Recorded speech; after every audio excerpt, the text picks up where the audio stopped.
Hi guys, welcome to another episode of the Dutch Investors. My name is Bouke and I'm co-founder and analyst at TDI. Today we have two very special guests. I'm delighted to be joined by Tarik Manfrinato and Maggie O'Donnell. Adyen is a global fintech powerhouse, enabling seamless payments for the world's biggest companies, from online to in-store. It offers a unified platform trusted by companies like Meta, Spotify and Nike. Adyen removes payment friction and boosts conversion rates. With its gained banking licenses and in-house built infrastructure, Adyen is processing payments in over 100 countries all over the globe. In this interview, we will discuss Adyen's competitive position, the process of scaling, culture, and a little bit behavioral finance. Without further ado, let's begin with the interview.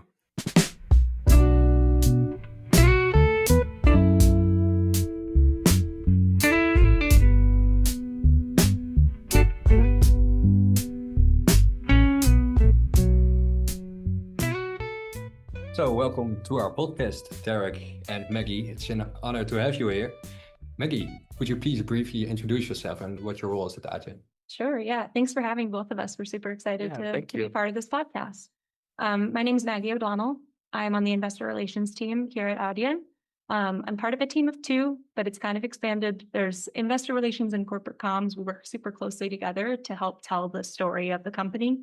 My day-to-day is mostly talking to investors one-on-one, answering questions that they have about strategy, financials, products, the competitive landscape, whatever might be on their minds, whether it's trying to update a model that they have or just get comfort around the position that they have in our stock.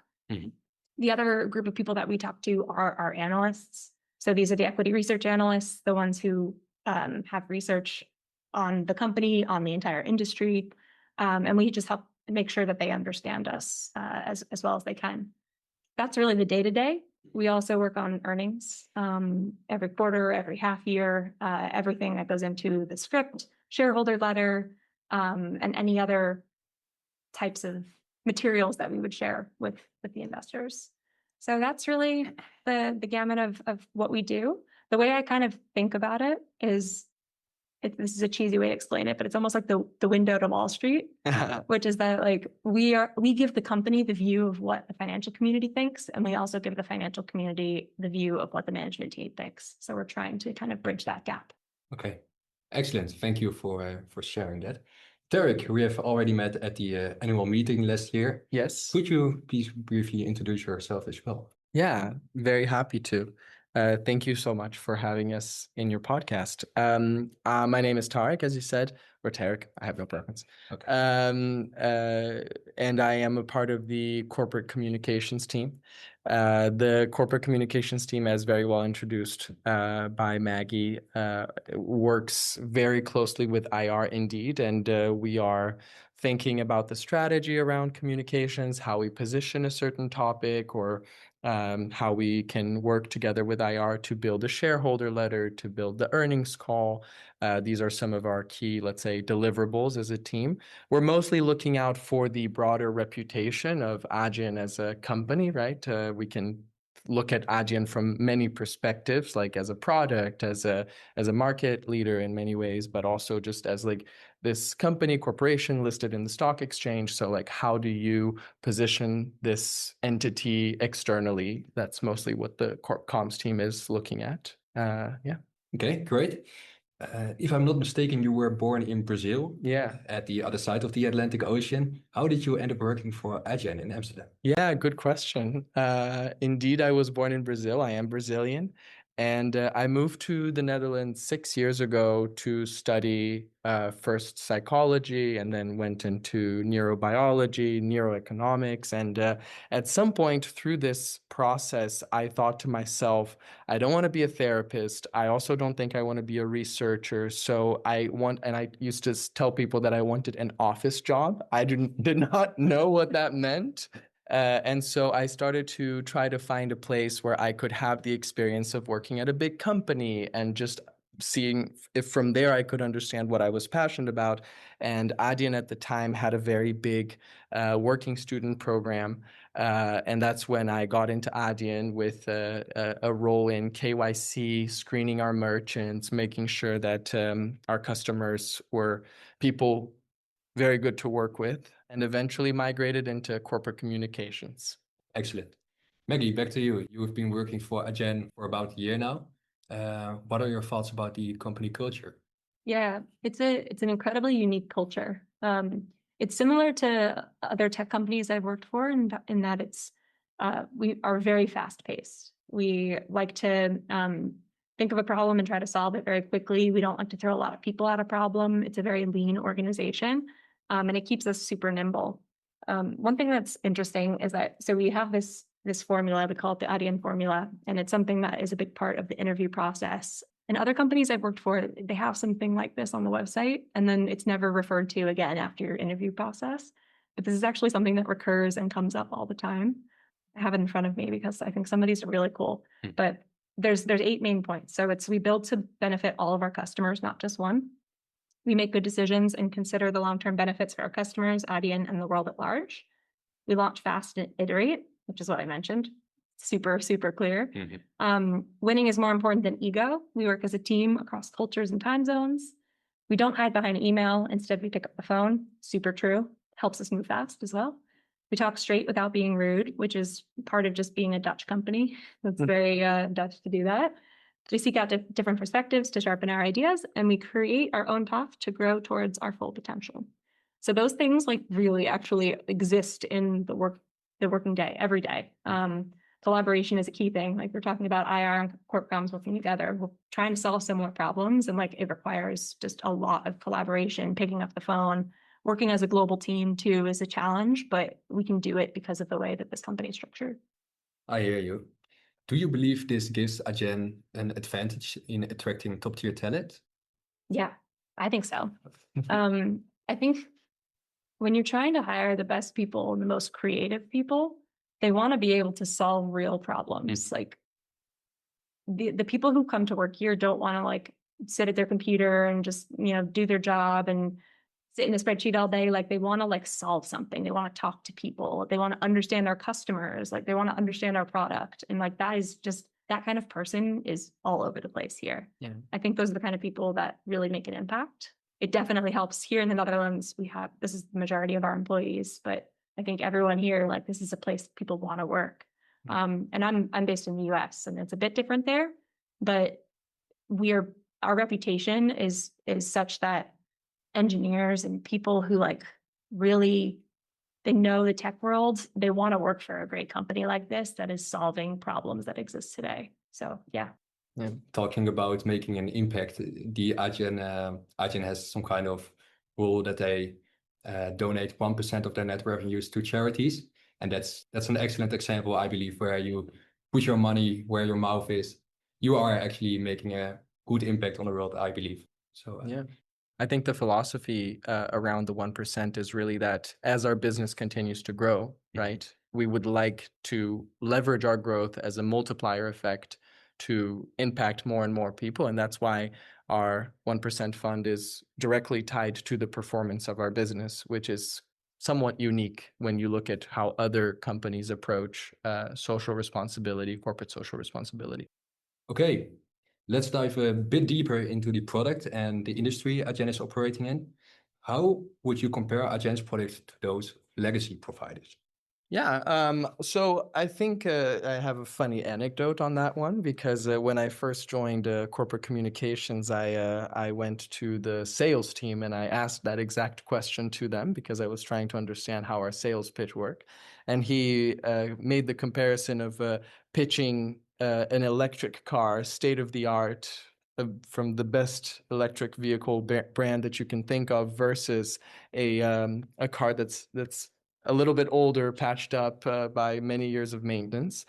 And I found that to be like, oh, wow, an Adyen sales guy is positioning himself as a car salesman. Yeah. I think to that, what he meant by that is really related to how we have built our technology in-house. We have established a single tech stack for our single platform.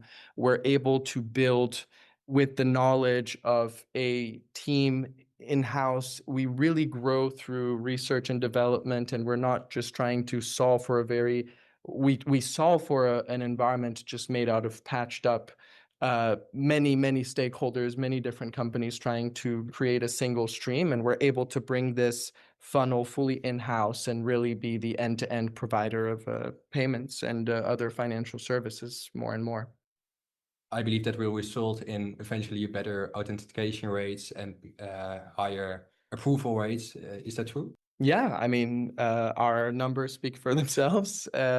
Maggie? Yeah, for sure. So I think one thing that's fascinating about us versus like the legacy players are like the banks mostly. Yeah. They don't have this tech focus and they don't have the amount of data we have. And the fact that we have this one single tech stack that just continues to teach itself. It's a machine learning model that like continuously gets smarter. Chase Payments doesn't have that. Like they don't have that kind of a thing. So we're able to use that data to increase conversion, increase authorization rates, lower fraud, and lower costs. So the amount of data that we have, the way that we're able to interpret it is something that the legacy players just won't be able to recreate. Okay, that's clear. Then how would you compare your product to those of so-called non-legacy providers? I mean, dozens of players in this market, let's say Stripe, Braintree, Molly, they are all non-legacy providers. What makes your product exceptional? Well, there are many different ways, and looking specifically at the Adyen strategy, how we grow and how we develop, I really like the fact that we grow through research and development and not through mergers and acquisitions. This has historically been the way we've always approached it, and it just creates a much more reliable and unified form of tech stack. And that leads us to be able to solve for complexities and build for complexities of huge enterprise merchants, which historically has always been our focus. And then now that we would like to expand and look at different tail ends of the spectrum of customer sizes, we have all of this in-house already. We have this all ready to be deployed and to be fit under different circumstances. So that's one thing I would call out. Maybe Maggie also has different views. Yeah, I mean that's definitely there are a couple of big points in there. Like not doing M&A makes us we have one single tech stack again. One of the best things about it. We work in the enterprise level, so we can support the biggest companies in the world. It also gives us the most shopper data because we're working with the Ubers of the world. We have that information that we can then use to make our system smarter. One other thing I would say about what differentiates us is just like the culture in general here. We are not we're not a Silicon Valley company. We like to build for what our merchants want. We're focused on our merchants. Like that is the core of what we do. Once we build something great, we'll talk about it, but we're not like going to come out and talk about things before they're ready. And I think that's a really interesting part of the culture here and something that's super unique. Okay. Another question. How should investors interpret the declining take rate? Should we consider this as a strength, as a weakness, or perhaps something that's just common within the payment service providers market? Please explain that to us. Yeah, well, so first what I'll say is that we don't manage to take rate. So what we focus on as a business, like the KPI we're most trying to drive is net revenue. So incremental net revenue dollars. Volume is something that we have less control over. We like to have investors kind of focus on that revenue.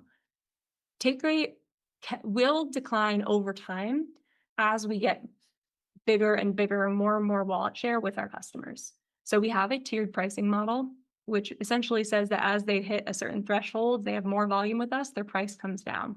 So a declining take rate is really just an example of how our customers are continuing to grow.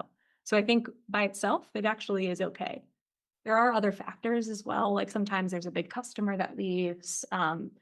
There's also the offsetting factor of like when we have new merchants come on the platform, they often have a higher take rate, so that can offset it a little bit. But declining take rate overall is proof that we are helping our customers grow faster. Okay. On the other side, do you believe Adyen has pricing power, or is raising prices something Adyen isn't prepared to do?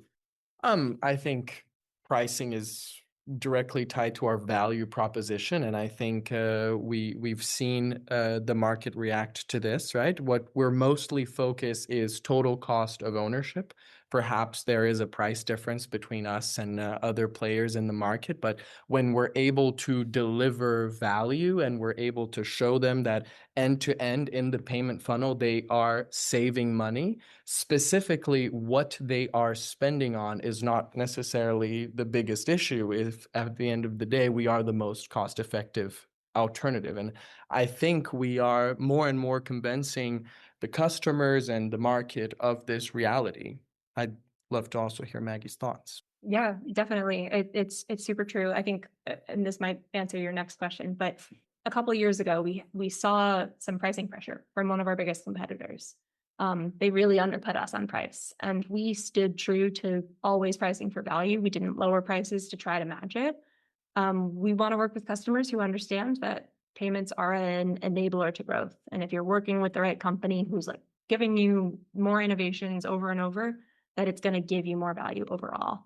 And what we actually saw, so this is like summer of 2023, we really saw a lot of our big customers move share to another provider. And since then, we have gotten better at our sales pitch. So we're really trying to talk about total cost of ownership. We hired a lot more salespeople. We've also improved the product to help showcase what we're talking about. And what we've actually saw is that when that competitor started raising prices again, those customers all came back. So I think that is just a testament to the strength of what we're trying to do here, and the fact that us sticking to this pricing for value only is really what's going to continue to help us win. So if I understand it correctly, Adyen isn't willing to decrease the price if competitors will do that. Correct. That's okay. So what makes Adyen actually win customer deals? What are the unique selling points compared to other PSPs or fintechs, as you may call it? I mean, total cost of ownership. I think we've touched upon a few of these, right? The customers look at us and our ability to be a fully licensed bank in so many geographies, the regulatory investments that we have made to be able to expand our offering into so many different types of products, especially because we are a bank, but also because we are a tech-first company. This is a great differentiator, and it's what many players are looking for. The way we can grow with our customer in different geographies and help them expand, especially when, let's say, a new retailer is looking at a new market that they have no experience in. The last thing they want to be thinking about is like, how are we going to deal with our financial transactions there and like deal with payments there? So they already are looking at too many other complexities. So there's a really great way in which we win new geographies with merchants, or new merchants in general. Okay, excellent. So how would you describe Adyen's competitive advantage? Would you say it's economies of scale, network effects, maybe intellectual property, patents, maybe switching cost? Could you elaborate? Sure, yeah. It's a little bit of all of those things. So I think maybe the best way to think about it, when we talk about our competitive moat, we think about the three different pillars that we operate in. So there's digital, which is going to be like tech companies, content and subscriptions, online retail, delivery, mobility. Those all fall into digital. Unified commerce is the omni-channel solution. So, small format retail, food and beverage, hospitality, something where there's an in-person component and an online component. And then platforms is where we work through like a SaaS platform and try to deliver to sub-merchants without having to actually go to them directly. So the platform addresses it for them. So on digital, the competitive moat really is that we have the best technology. So digital customers are more likely to have more than one provider. The reason that they would use us for the majority of their volume is because we're able to help them with conversion, fraud, and cost. And we can do that because of the technology. The system we built is incredibly strong. It's really hard to replicate.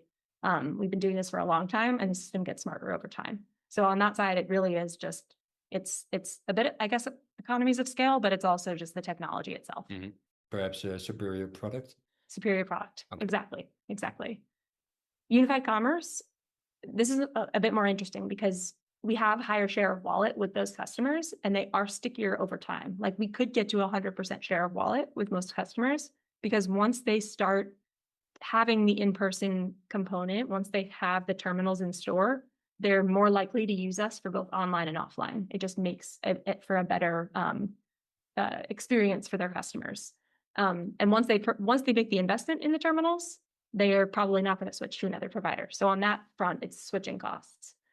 On the platform side, it's again about technology, but this is where the banking licenses really come into play, because we can help those customers with embedded financial products, which is like the next leg of what we're helping them do, which is like drive more revenue. We're helping our customers build more revenue streams.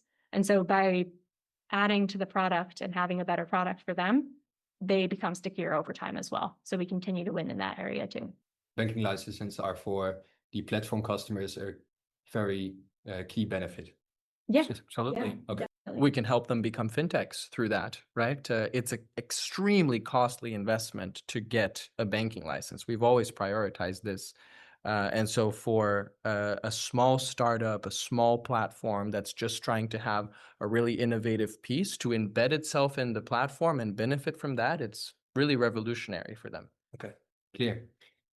Let's say it's the year 2040, so 15 years into the future. Where do you believe Adyen stands at that time from a product size and cultural standpoint? Well, it's difficult to gaze into the future that much, but I think our vision is clear, right? We've only just begun. In many markets where we prioritize and that are strategic markets for us, our market share is still in the single digits. We have only just begun rolling out some very interesting products, which Maggie can talk best to. So it's about helping our customers. It's about continuing to expand with our customers and continuing to execute on our vision. I think Maggie touched upon how remaining true to our original Dutch core, we're quite low key and we're trying to not overpromise and underdeliver with flashy new things, but actually sticking to what we're very good at and continue to grow in that direction, right? But that is not to say that we don't have really exciting stuff. I mean, staying close to Adyen, being an Adyen customer really is that subscription to innovation. So every year that goes by, every expansion, every iteration of our platform is more innovation and growth for us and for our customers. Okay.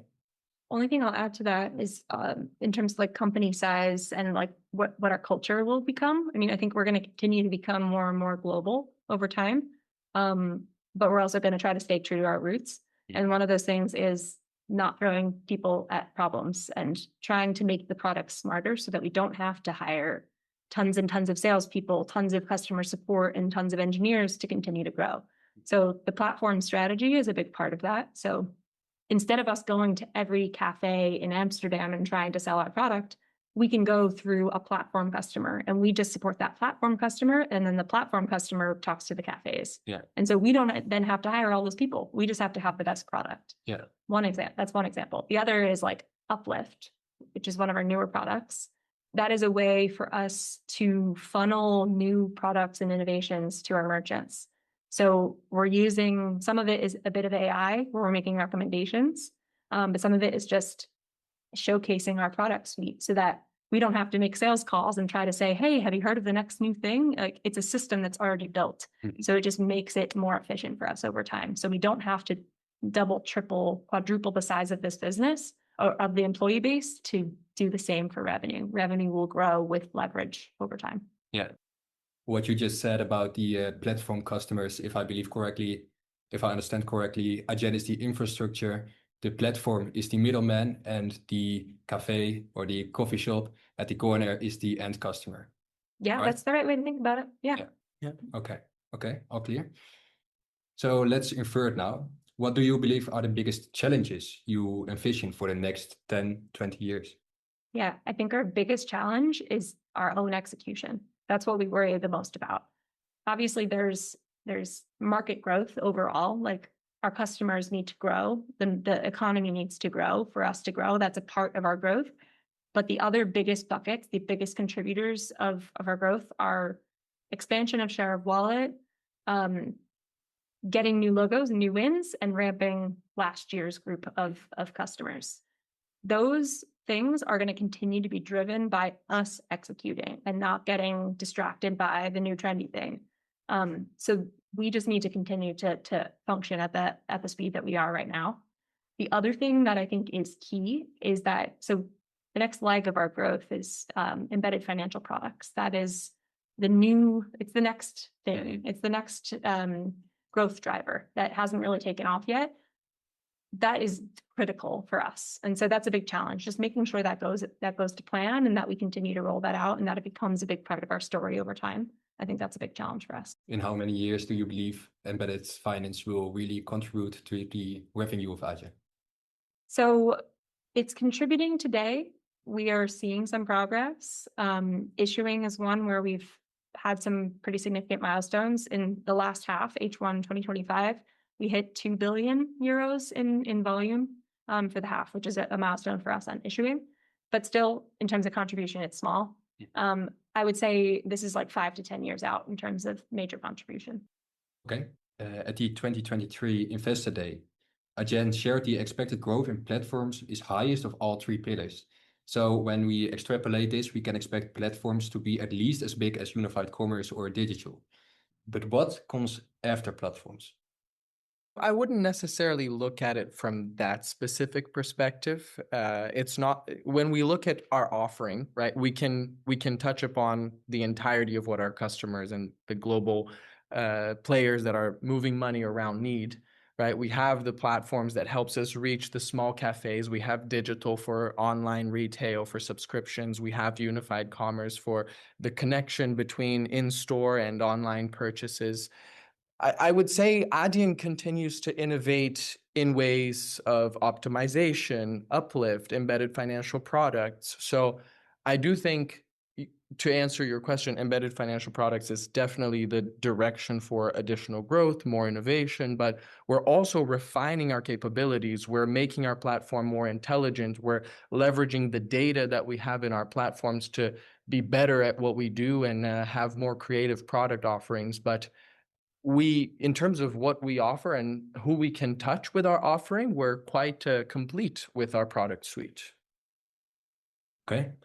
If I understand correctly, you mainly believe it's your core product. So let's say payment processing and value-added services like embedded finance solutions, Adyen Uplift. Is that correct? Well, Adyen Uplift is an optimization. So it's taking this core offering and making it better, more intelligent, more efficient, increasing approval rates, auth rates, etc. There is innovation through new ways of leveraging this platform, our banking license through embedded financial products.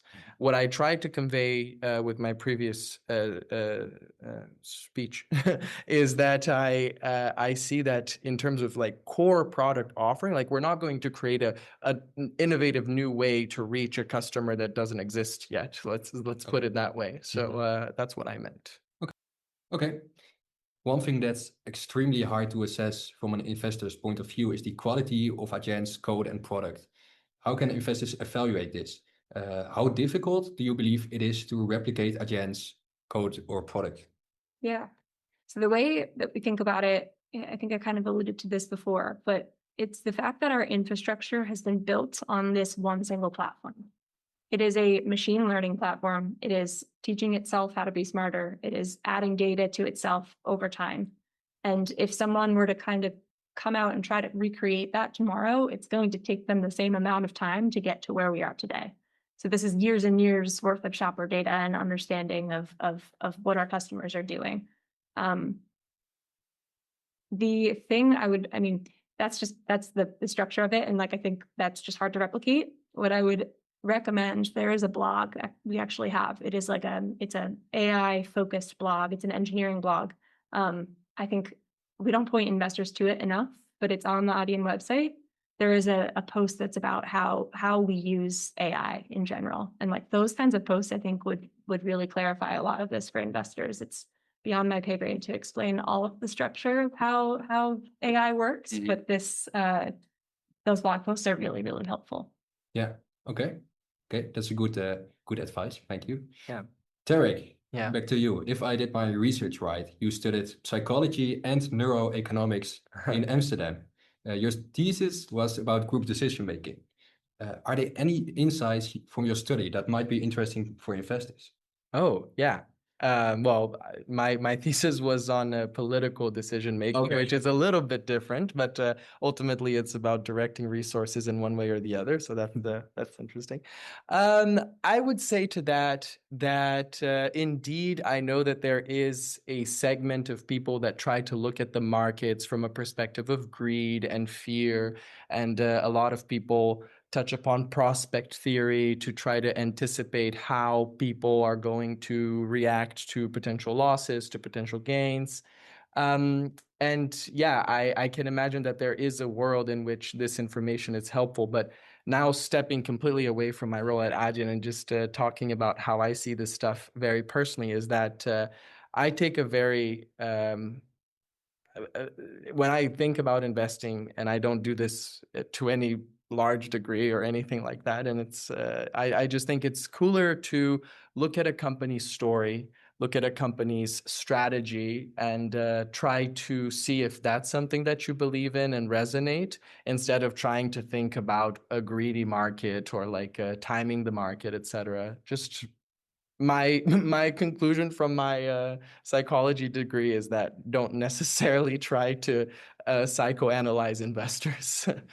I guess that would be what I would say to that. Maggie, would you like to say anything? Yeah, that's great. I think what's funny, investors try to psychoanalyze us. Yeah, that's definitely There's a lot of psychology going around. I was mentioning that I think some hedge funds, it seems like they took like CIA training. Yeah.